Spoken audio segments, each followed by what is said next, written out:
Hello friends, स्वागत है आप लोग को देसी स्टडी मैथ में। तो आज की इस वीडियो में हम लोग विलोपन विधि के द्वारा समीकरण को सोल्व करना सीखेंगे। तो विलोपन विधि बहुत ही इम्पोर्टेंट है आपके क्लास 10th के बोर्ड एग्जाम में, क्योंकि आपके बोर्ड एग्जाम में 100% चांस बनता है कि इससे एक क्वेश्चन पूछ ही लिया जाता है, वो भी 5 नंबर का। इसके अलावे भी इससे 2-3 नंबर का क्वेश्चन पूछ लिया जाता है। तो चलिए हम लोग विलोपन विधि के द्वारा समीकरण को सोल्व करना सीखते हैं। तो देखिए हमारा पहला समीकरण है 2x प्लस 4y बराबर 8। ये हो गया हमारा पहला समीकरण।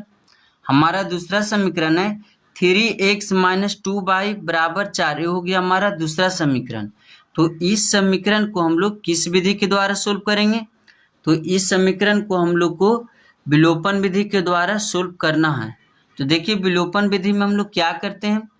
तो विलोपन विधि में हम लोग एक पद यानी कि किसी एक टर्म को कैंसिल करते हैं। जैसे कि आप यहाँ पे देख रहे हैं कि यहाँ पे दो वेरिएबल है, एक्स है और वाई है। तो आप एक्स वाले को कैंसिल करेंगे यानी कि लुप्त करेंगे, क्योंकि विलोपन का मतलब ही होता है विलोपन करना यानी कि छिपाना। तो आप एक्स वाले को कैंसिल कर सकते हैं या फिर वाई वाले टर्म को कैंसिल कर सकते हैं। ठीक है, तो चलिए हम लोग कैंसिल करते हैं। तो देखिए ऊपर है 2x और नीचे है 3x। और देखिए बाई वाला क्या है, बाई वाला है 4y ऊपर में, नीचे है 2y। तो देखिए इसको हमको कैंसिल करने के लिए हमें जो वेरिएबल का जो नंबर है वो एकदम सेम होना चाहिए। कहने का मतलब हुआ यदि यहाँ पे 2x है तो यहाँ पे भी 2x होना चाहिए। अगर यहाँ पे बाई वाले पद को अगर कैंसिल करेंगे तो यहाँ पे 4y है तो नीचे भी 4y होना चाहिए, तभी हम लोग कैंसिल कर सकते हैं। तो देखिए हम लोग कैंसिल किस तरह से करेंगे। तो देखिए यहाँ पे तो 2x है, यहाँ पे 3x है, तो सेम तो है ना यहाँ पे। तो सेम करने के लिए हमें क्या करना होगा, ये जो संख्या है इसका गुना हमको ऊपर करना होगा। तो 3 दूनी 6x हो जाएगा और इसी तरह से पूरा में गुना हो जाएगा। और इस x के साथ जो संख्या है इसको हमको नीचे गुना करेंगे तो 3 दूनी 6x हो जाएगा। इसी तरह से पूरा हो जाएगा, गुना कर देंगे। तो देखिए तो इस तरह से दोनों सेम हो जाएगा। तो हम लोग इस तरह से इसको कैंसिल कर सकते हैं। तो देखिए हम लोग क्या करेंगे, तो कैंसिल करेंगे एक्स वाले को हम लोग। तो इस नंबर को हमको ऊपर वाले समीकरण यानी कि समीकरण 1 में गुना कर देना है। ठीक है, और इस नंबर को हमें नीचे वाले समीकरण यानी कि दूसरे समीकरण में गुना कर देना है। तो देखिए हमने क्या किया, जिस वेरिएबल को हमको कैंसिल करना है उसके नंबर को हमको गुना करना है। जैसे देखिए हमको एक्स वाले को गुना कैंसिल करना है। तो देखिए इस 3 को हमको ऊपर वाले समीकरण 1 में गुना कर दिए और इस 2 को हमको 2 समीकरण के में गुना कर दिए। ठीक है, तो इस तरह से अगर गुना करेंगे तो ऑटोमेटिक हमारा एक्स वाला जो पद है एकदम सेम आएगा। तो देखिए गुना करते हैं। तो देखिए अगर 3 से हम तीनों में गुना करेंगे तो देखिए कैसे होगा। तो देखिए 3 दूनी 6, 1 से तो 1 से हो जाएगा, प्लस है तो प्लस। अब देखिए 4 गुना 3 करेंगे तो 4 तिया 12, बाई है तो बाई दे देंगे यहाँ पे हम। ठीक है, बराबर 8 तिया 24। तो ये हो गया हमारा 24। ये हो गया हमारा तीसरा समीकरण नया समीकरण के रूप में। ठीक है, अब चलिए नीचे वाले समीकरण को गुना करते हैं। तो देखिए 3 दूनी 6x हो गया, माइनस है तो माइनस, और 2 दूनी 4, बाई है तो बाई कर देंगे हम, और 4 दूनी 8, तो 8 हो गया यहाँ पे हमारा। ठीक है, ये हो गया हमारा नया समीकरण के रूप में चौथा समीकरण। तो आप देख रहे हैं कि एक्स वाले यहाँ भी देखिए 6x है, यहाँ पे भी 6x है, देखिए बराबर हो गया। तब हमको इसको कैंसिल करने के लिए क्या करना होगा, घटाना होगा, तभी ना कैंसिल होगा। तो देखिए कैसे कैंसिल होगा, ए प्लस में और ए प्लस में, तो इसको घटा देंगे तो ए वाला कैंसिल हो जाएगा। तो देखिए क्या करेंगे हम लोग, देखिए क्या लिखना हमको, समीकरण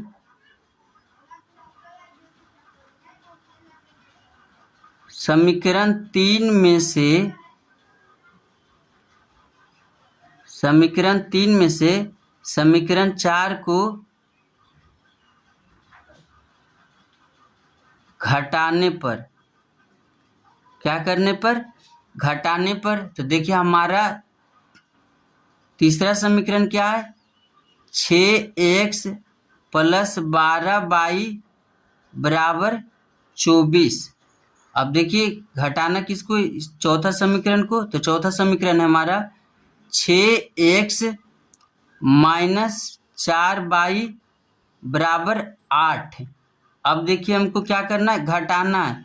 तो देखिए घटाते हैं। तो देखिए जब भी हम लोग घटाएंगे एक समीकरण से दूसरे समीकरण में, तो जो नीचे वाला जो समीकरण होता है उसका चिन्ह ऑटोमेटिक चेंज हो जाता है, यानी बदल जाता है। तो देखिए ये प्लस है तो घटाएंगे तो क्या हो जाएगा, माइनस हो जाएगा। ये देखिए माइनस है तो क्या हो जाएगा, घटाएंगे तो प्लस हो जाएगा।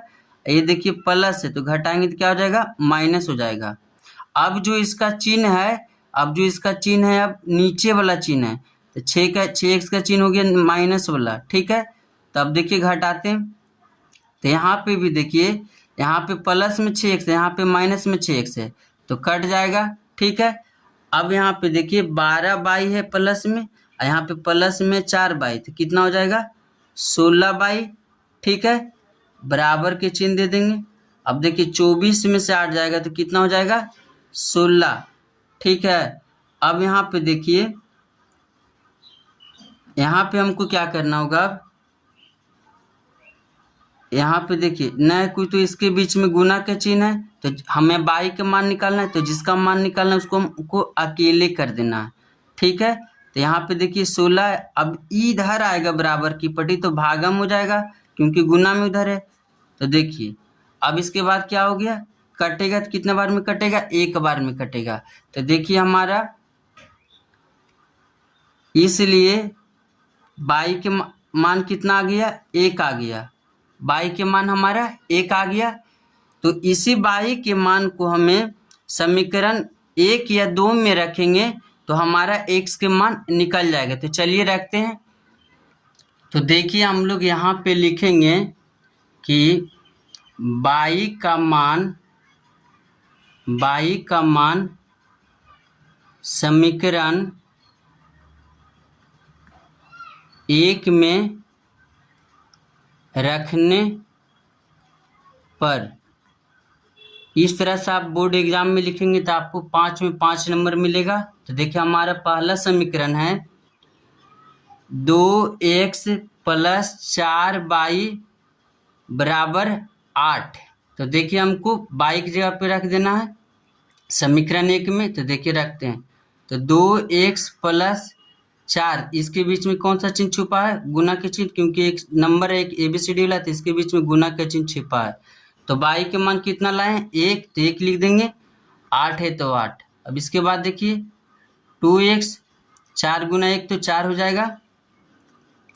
इसके बाद हमें क्या करना है, देखिए इसको उधर भेज देंगे बराबर के ऊपर, तो इधर आ जाएगा तो माइनस में हो जाएगा, ठीक है। तो 8 में से 4 जाएगा तो 4।